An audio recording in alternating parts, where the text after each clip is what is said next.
തിരയിൽ കളിച്ചപ്പോൾ നനഞ്ഞതാണെന്ന് മുത്തശ്ശിയോടൊരു കള്ളം പറഞ്ഞു. എന്നെ നനച്ചെന്ന് പറഞ്ഞ് മുത്തശ്ശി ശിവയെ വഴക്ക് പറയുന്നത് കണ്ടപ്പോൾ ചിരി വന്നു. പക്ഷേ ശിവയുടെ നോട്ടം കണ്ടപ്പോൾ മനസ്സിലായി, മുറിയിൽ ചെല്ലുമ്പോൾ എല്ലാത്തിനും കൂടി ചേർത്ത് എനിക്ക് കിട്ടുമെന്ന്. പ്രതീക്ഷിച്ചതുപോലെ തന്നെ മുറിയിലെത്തിയതും ആള് ഭരണിപ്പാട്ട് തുടങ്ങി. ഞാനെല്ലാം കേട്ട് നിന്നതല്ലാതെ ഒന്നും പറഞ്ഞില്ല. എന്താടി, നിന്റെ നാവിറങ്ങിപ്പോയോ? ഇങ്ങനെ ക്രൂശിക്കാനാണോ എന്നെ രക്ഷിച്ചത്? എന്താ? ഒന്നുമില്ല. വല്ലതും പറയാനുണ്ടെങ്കിൽ വാ തുറന്ന് പറയടി. തിര വന്നപ്പോൾ എന്നെ എന്തിനാ കെട്ടിപ്പിടിച്ചത്? ഇത്രയും നേരം ചാടിത്തുള്ളിയ ആള് സൈലൻ്റായി. പിന്നെ ഞാനൊന്നും ചോദിക്കാൻ പോയില്ല. നേരെ ബാത്റൂമിൽ കയറി ഒന്ന് കുളിച്ചിട്ടിറങ്ങിയപ്പോഴേക്കും ശിവ എന്നെ മറികടന്ന് ബാത്റൂമിലേക്ക് കയറി. ഞാൻ താഴേക്ക് ചെന്ന് മുത്തശ്ശിയുമായിട്ട് ഓരോന്ന് പറഞ്ഞിരിക്കുമ്പോഴാണ് ശ്രേയ ചേച്ചി മോളെ ഉറക്കി വന്നത്. സിദ്ധുവേട്ടൻ എന്തിയെ ചേച്ചി? ഏട്ടൻ വീട്ടിലേക്ക് പോയി, ഞങ്ങളും നാളെ പോകും. അയ്യോ, നാളെയോ? കുറച്ച് ദിവസം കൂടെ കഴിഞ്ഞിട്ട് പോകാൻ ചേച്ചി. നല്ല കഥയായി. കല്യാണം എന്ന് പറഞ്ഞ് എത്ര ദിവസമായി അറിയോ വീട്ടിൽ നിന്ന് ഇറങ്ങിയിട്ട്? സിദ്ധുവേട്ടൻ്റെ അമ്മയാണെങ്കിൽ എന്നും വിളിക്കും മോളെ കാണണമെന്ന് പറഞ്ഞ്. എന്നാലും നീ അത് വിടു ഗൗരി, ഞാൻ ഇടയ്ക്കിടയ്ക്ക് വരില്ലേ? നിനക്കും അങ്ങോട്ടേക്ക് വരാലോ. നീ ഗിരിയുടെ ചെല്ലക്കുട്ടിയായിരുന്നല്ലേ? അതെ ചേച്ചി, പക്ഷേ അത് ഞാൻ തിരിച്ചറിഞ്ഞത് കല്യാണ പെണ്ണായപ്പോഴാ. അതല്ലെങ്കിലും അങ്ങനെയാണല്ലോ, അകന്നു പോകുമ്പോഴേ പലതിൻ്റെയും വില നമ്മൾ അറിയൂ. അത് പറഞ്ഞതും ചേച്ചിയുടെ കണ്ണു നിറയുന്നത് ഞാൻ കണ്ടു. അച്ഛനെയും അമ്മയെയും കുറിച്ച് ഓർത്തു കാണും. ആ ഒരു സന്ദർഭം മാറ്റാൻ വേണ്ടി ഞാൻ ഓരോ പൊട്ടത്തനം പറയാൻ തുടങ്ങി. അത് കേട്ട് രണ്ടുപേരും ചിരിക്കാനും. അവർ ചിരിക്കുന്നത് കണ്ട് എനിക്കും സന്തോഷമായി. ആ ചേച്ചിക്കൊരു കാര്യം അറിയുമോ? ആദ്യമായിട്ട് ചേച്ചിയെ കണ്ടപ്പോൾ ഞാൻ ആഗ്രഹിച്ചായിരുന്നു ചേച്ചിയുടെ കല്യാണം കഴിഞ്ഞില്ലായിരുന്നെങ്കിൽ എൻ്റെ നാത്തൂനെ ആക്കാമായിരുന്നെന്ന്. ആഹാ, അങ്ങനെ ഒരു ആലോചനയൊക്കെ കണ്ടപ്പോൾ തന്നെ നിനക്ക് തോന്നിയോ? എന്തായാലും അമ്പലനടയിൽ വെച്ച് നീ ആഗ്രഹിച്ചതുപോലെ തന്നെ നടന്നല്ലോ. നമ്മൾ നാത്തൂന്മാരായില്ലേ? അപ്പോഴേക്കും ശിവ താഴേക്ക് വന്നു. പിന്നെ എല്ലാവരും ഭക്ഷണം കഴിച്ച് കിടക്കാൻ പോയി. ഞാൻ റൂമിൽ ചെല്ലുമ്പോൾ ശിവ ബാൽക്കണിയിൽ നിൽക്കുമായിരുന്നു. ശല്യപ്പെടുത്താൻ തോന്നിയില്ല. കിടന്നപ്പോൾ തന്നെ ഏട്ടൻ്റെ കോള് വന്നു. ബീച്ചിൽ പോയ കാര്യം പറഞ്ഞു. സംഭവിച്ചതൊന്നും ഞാൻ പറഞ്ഞില്ല.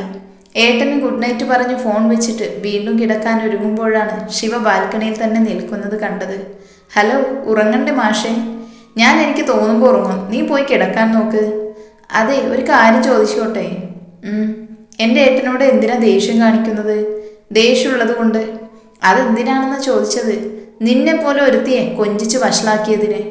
അല്ലാതെ മുൻപരിചയമൊന്നുമില്ലേ? ഇല്ല. സത്യം?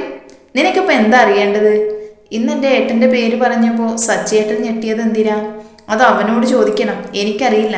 എനിക്കെന്തായാലും നിന്റെ ഏട്ടനെ മുൻപരിചയമൊന്നുമില്ല. അത് പറഞ്ഞ ആൾ സോഫയിൽ പോയി കിടന്നു. ലൈറ്റ് അണച്ച് ഞാനും കിടന്നു. രാവിലെ എഴുന്നേറ്റ് ശ്രേയ ചേച്ചിയുമായിട്ട് അടുക്കളയിൽ നിൽക്കുമ്പോഴാണ് ശിവ എന്നെ വിളിക്കുന്നത്. ഇതെന്താണ് പതിവില്ലാത്തൊരു വിളിയെന്ന് ചിന്തിച്ച് റൂമിലെത്തിയപ്പോഴാണ് ശിവ റെഡിയായി നിൽക്കുന്നത് കണ്ടത്. അപ്പോൾ ഇന്നു മുതൽ ഓഫീസിൽ പോകുമെന്ന് പറഞ്ഞത് സത്യമായിരുന്നു. ഞാൻ ഉച്ചയ്ക്ക് വരും, നീ റെഡിയായി നിൽക്കണം. പെട്ടെന്ന് അവൾ കേട്ട് അന്തം വിട്ട് അവനെ നോക്കി നിന്നു. എവിടെ പോകാൻ? ഇന്ന് ഉച്ചയ്ക്ക് ഓഫീസിലെ സ്റ്റാഫിനൊക്കെ ട്രീറ്റ് നടത്താമെന്ന് പറഞ്ഞിട്ടുണ്ട്. അലമാരയിൽ ഒരു കവർ ഇരിപ്പുണ്ട്, അതിലുള്ള സാരി ഉടുത്ത് വേണം വരാൻ. അവൾ ഞെട്ടി അവനെ നോക്കി. സാരിയോ? ഓ, നിനക്ക് ഉടുക്കാൻ അറിയില്ലല്ലോ അല്ലേ? ശ്രേയയോട് പറഞ്ഞാൽ മതി, അവൾ ഉടുത്തു തരും. അതിനും അവളൊന്ന് മൂളി. ശരിയെന്നാ. ഒന്നും കഴിക്കുന്നില്ലേ? എൻ്റെ ശീലങ്ങളൊക്കെ അറിയാവുന്നവരെ ഇവിടെ ഉണ്ട്. അതും പറഞ്ഞ് ആൾ താഴേക്ക് പോയി. അതെന്താ പുതിയൊരു ശീലം? ചെന്ന് നോക്കുമ്പോൾ ബ്രേക്ക്ഫാസ്റ്റ് ചേച്ചി പാത്രത്തിലാക്കി കൊടുക്കുന്നു. സ്കൂളിൽ പോകുന്ന പിള്ളേരെയാണ് എനിക്ക് ഓർമ്മ വന്നത്. ശിവ പോയിക്കഴിഞ്ഞ് ഞാൻ ചേച്ചിയോട് അതിനെപ്പറ്റി ചോദിച്ചു. അവൻ്റെ ശീലം അതാണ്. മിക്കപ്പോഴും ഇവൻ ചെല്ലുമ്പോൾ ആകും ആ സെക്യൂരിറ്റി ഉണരുന്നത്. അവിടെ ചെന്നിട്ട് ആഹാരം പോലും കഴിക്കൂ. അല്ല ചേച്ചി, സത്യത്തിൽ ശിവേട്ടൻ എന്താ ജോലി? കുറച്ചു നേരം എൻ്റെ മുഖത്തേക്ക് തന്നെ നോക്കിയിട്ട് ചേച്ചി ഒരൊറ്റ ചിരി. അത് കേട്ടുകൊണ്ടാണ് മുത്തശ്ശി അങ്ങോട്ടേക്ക് വന്നത്. അച്ഛമ്മ കേട്ടോ ഇവളുടെ ചോദ്യം? ശിവയ്ക്ക് എന്താ ജോലിയെന്ന്. കല്യാണം കഴിഞ്ഞ് 4 ദിവസമാണ് ഇവൾക്കത് ചോദിക്കാൻ തോന്നിയത്. ഒരു ചമ്മിയ ചിരിയും ചിരിച്ച് ഞാൻ അവിടെ നിന്നു. മോളെ, അത് നമ്മുടെ ഓഫീസാണ്, ഒരു എക്സ്പോർട്ടിംഗ് കമ്പനി. അപ്പോൾ സ്വന്തം ഓഫീസിലേക്ക് പോകുന്നതിനാണോ ശിവ ലീവ് പോലും എടുക്കാത്തത്? അല്ലെങ്കിൽ തന്നെ ലീവ് എടുത്ത് ഇവിടെ ഇരുന്നിട്ട് എന്തിനാ? ഞാനുമായിട്ട് അടികൂടാനോ? എന്തായാലും ജോലി അറിഞ്ഞല്ലോ, ഇനി ചോദിക്കുന്നവരുടെ മുന്നിൽ നിന്ന് അറിയില്ലെന്ന് പറഞ്ഞ് നാണം കെടണ്ടല്ലോ. ഉച്ച ആകാറായപ്പോൾ റെഡിയാകാൻ തുടങ്ങി. ചേച്ചി സഹായിച്ചതുകൊണ്ട് സാരി നന്നായിട്ട് ഉടുക്കാൻ പറ്റി. എന്തായാലും ശിവയുടെ സെലക്ഷൻ കൊള്ളാം. ലൈറ്റ് ഗ്രീൻ കളർ എനിക്ക് നന്നായിട്ട് ഇണങ്ങുന്നുണ്ട്. ശിവ എനിക്കായി വാങ്ങിയ ആദ്യ സാരി. അതോർത്തപ്പോൾ തന്നെ വല്ലാത്തൊരു സന്തോഷം എന്നെ വന്ന് പൊതിഞ്ഞു. അത്യാവശ്യം നന്നായിട്ട് തന്നെ ഒരുങ്ങി. കൃത്യം 12:30 ആയപ്പോൾ തന്നെ ശിവ വന്നു. മുത്തശ്ശിയോട് യാത്ര പറഞ്ഞ് ഞാൻ ഇറങ്ങി. എന്നെ കണ്ടതും കൂളിംഗ് ഗ്ലാസ് മാറ്റി ശിവ എന്നെ നോക്കി. ഒരു അഭിപ്രായം ഒന്ന് പ്രതീക്ഷിച്ചു. അതുണ്ടായില്ല. എങ്കിലും ഒന്ന് നോക്കിയല്ലോ, അത് മതി. കാർ നേരെ പോയത് ഒരു വലിയ ഹോട്ടലിലേക്കാണ്. പാർക്ക് ചെയ്ത് ശിവ വരുന്നതും കാത്ത് ഞാൻ നിന്നു. വന്നിട്ട് എൻ്റെ കയ്യിൽ പിടിച്ച് ശിവ അകത്തേക്ക് നടന്നു. സ്റ്റാഫിന്റെ മുന്നിൽ നല്ലൊരു ഭർത്താവാണെന്ന് കാണിക്കണ്ടേ, അതിനു വേണ്ടിയാണെന്ന് എനിക്ക് മനസ്സിലായി. വലിയൊരു ഹാള് ഇതിനായി ബുക്ക് ചെയ്തിട്ടുണ്ടായിരുന്നു. അവിടെ നിറച്ച് ആളുകളും, എല്ലാം നല്ല എക്സിക്യൂട്ടീവ് ലുക്കിൽ. പക്ഷേ എൻ്റെ കണ്ണുകൾ പോയത് വൈറ്റ് സാരിയിൽ നിറയെ റോസ് പെറ്റൽസ് ഉള്ള സ്ലീവ്ലെസ് ബ്ലൗസും ഇട്ട് നിൽക്കുന്ന ആ പെൺകുട്ടിയിലാണ്. തോളൊപ്പം വെട്ടി നിർത്തിയേക്കുന്ന മുടിയും ലിപ്സ്റ്റിക് ഇട്ട് ചുവപ്പിച്ച ചുണ്ടുകളും പോരാഞ്ഞിട്ട് ട്രാൻസ്പെറൻറ്റ് സാരിയിൽ അവരുടെ പൊക്കിൾ ചുഴി വരെ തെളിഞ്ഞു കാണാം. ഇവൾക്ക് മാത്രമെന്താ ഒരു പ്രത്യേക ഡ്രസ്സിങ്. ശിവ ഓരോരുത്തരെയായിട്ട് എനിക്ക് പരിചയപ്പെടുത്തി തന്നു. എല്ലാവരും എന്നെ മാഡം എന്ന് വിളിച്ചപ്പോൾ സ്നേഹപൂർവ്വം ഞാനത് നിരസിച്ചു. ഗൗരി എന്ന് വിളിച്ചാൽ മതിയെന്ന് പറഞ്ഞപ്പോൾ ഒരാളുടെ കമന്റ് ആയിരുന്നു, ആ കുടുംബത്തിന് ചേർന്ന മരുമകളാണ്. അത് കേട്ടതും ഞാൻ ശിവയെ ഒന്ന് നോക്കി. കേൾക്കാത്ത മട്ടിൽ നിൽക്കുക കള്ളൻ. എല്ലാവരെയും പരിചയപ്പെട്ട് അവസാനം പോയത് അവളുടെ അടുത്തേക്കാണ്. ഗൗരി, ഇത് അനഘ, എൻ്റെ പേഴ്സണൽ സ്റ്റാഫാണ്. ഒരു പുഞ്ചിരിയോടെ അവൻ അവളോടായി പറഞ്ഞു. അത് കേട്ടതും എൻ്റെ ചങ്ക് തകർന്നു പോയി. അവളുടെ മുഖത്തേക്ക് നോക്കിയതും ഒരു പുച്ഛമാണ് ഞാൻ കണ്ടത്. ഞാൻ എന്നെയും അവളെയും ഒന്ന് വിലയിരുത്തി നോക്കി. എന്നേക്കാൾ നിറവും, എന്നേക്കാൾ ഉയരവും, എന്നേക്കാൾ വിദ്യാഭ്യാസവും, അങ്ങനെ എല്ലാത്തിലും എന്നേക്കാൾ മുകളിലായിരുന്നു അവൾ. എന്തോ ഞാൻ ശിവയ്ക്ക് ചേർന്നൊരു പെണ്ണല്ലെന്ന് തോന്നി. ഒരു അപകർഷതാബോധം എന്നെ ബാധിച്ചു. അവിടെ ഞാൻ ഒരു അധികപ്പറ്റായതുപോലെ. അപ്പോഴേക്കും എല്ലാവരും ഫുഡ് കഴിക്കാൻ തുടങ്ങിയിരുന്നു. ശിവ എന്നെയും വിളിച്ചുകൊണ്ട് ഫുഡ് എടുക്കാൻ പോയി. ഒരു പ്ലേറ്റിൽ കുറച്ച് ഫ്രൈഡ് റൈസും ചിക്കനും എടുത്ത് ഞങ്ങൾ ഒരു ടേബിളിൽ പോയിരുന്നു. അപ്പോൾ അവളും ഫുഡ് എടുത്ത് ഞങ്ങളുടെ കൂടെ വന്നിരുന്നു. ഇരുന്നപ്പോൾ തൊട്ട് തുടങ്ങിയതാ അവളുടെ ഒടുക്കത്തൊരു ഇംഗ്ലീഷ്. അവളുടെ വാക്കുകൾക്ക് ശിവ ചെവി കൊടുക്കുന്നതും അവളുടെ ചിരികളിൽ പങ്കുചേരുന്നതും എന്നെ കുത്തി നോവിച്ചുകൊണ്ടിരുന്നു. എങ്ങനെയെങ്കിലും കഴിച്ചെന്ന് വരുത്തി ഞാൻ എഴുന്നേൽക്കാൻ തുനിഞ്ഞപ്പോഴാണ് ശിവ എൻ്റെ കയ്യിൽ പിടിച്ചിരുത്തിയത്. അനഘ, താൻ ചോദിച്ചിട്ടില്ലേ എന്നോടൊരു പെൺകുട്ടിയെക്കുറിച്ചുള്ള എൻ്റെ സങ്കല്പങ്ങൾ എന്തൊക്കെയാണെന്ന്? അന്നൊക്കെ ഫോക്കസ് ഓൺ യുവർ ഡ്യൂട്ടി എന്ന് പറഞ്ഞ് ഞാൻ ഒഴിഞ്ഞു മാറിയിരുന്നു. ഇപ്പോൾ അതിനുള്ള ഉത്തരം നേരിട്ട് കൊണ്ടുവന്നേക്കുവാൻ ഞാൻ. ദേ, ഇതാണ് എൻ്റെ സങ്കല്പം.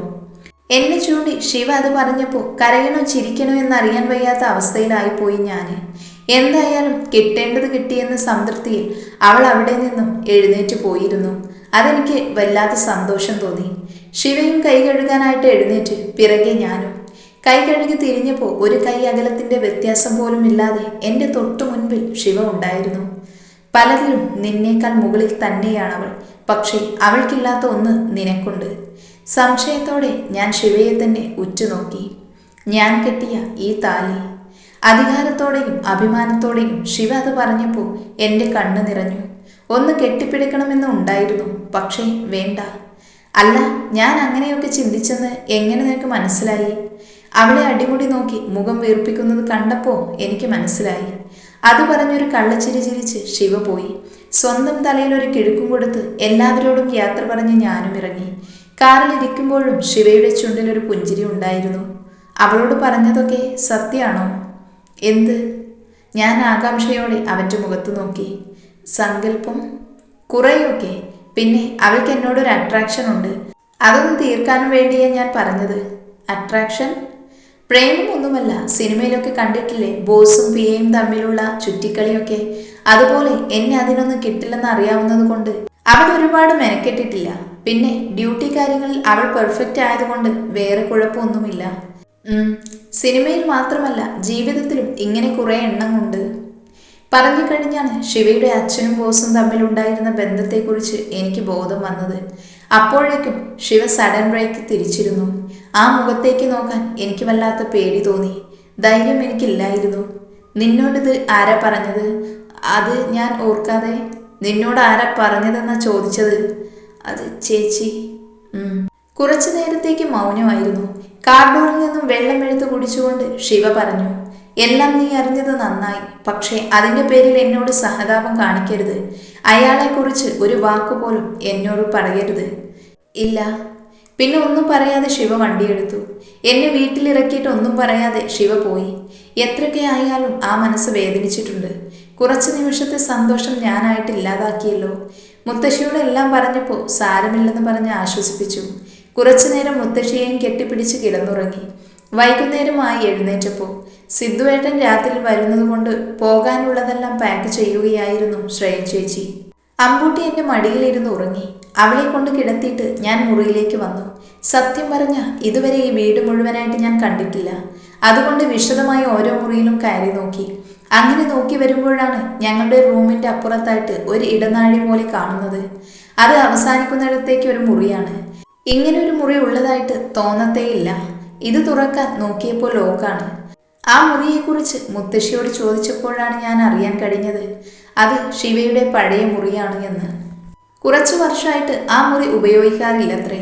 അതിൻ്റെ താക്കോലും ശിവയുടെ കയ്യിലാണെന്ന്. എന്തായാലും ആ മുറിക്കകത്ത് കയറിയിട്ട് തന്നെ ബാക്കി കാര്യം. ഞങ്ങളുടെ റൂം ഫുൾ അരിച്ചു പൊറുക്കിയപ്പോൾ ഒരു താക്കോൽ കിട്ടി. ഇത് ആ മുറിയുടെ തന്നെ ആയിരിക്കണമെന്ന് പ്രാർത്ഥിച്ചുകൊണ്ട് ഞാൻ ആ ഡോറ് തുറന്നു. അകത്ത് കയറി ഞാൻ സ്തംഭിച്ചു പോയി. ചുവര് നിറയെ പെയിന്റിങ്സ് ആയിരുന്നു. അതും ഒരു പെണ്ണിൻ്റെ കണ്ണിലെ വിവിധ ഭാവങ്ങൾ. അതിലൊരു ചിത്രത്തിന് താഴെ ഇങ്ങനെ എഴുതിയിരിക്കുന്നു: എന്നിലെ എന്നെ തിരിച്ചറിഞ്ഞ ഈ കണ്ണുകളോടാണ് എൻ്റെ പ്രണയം.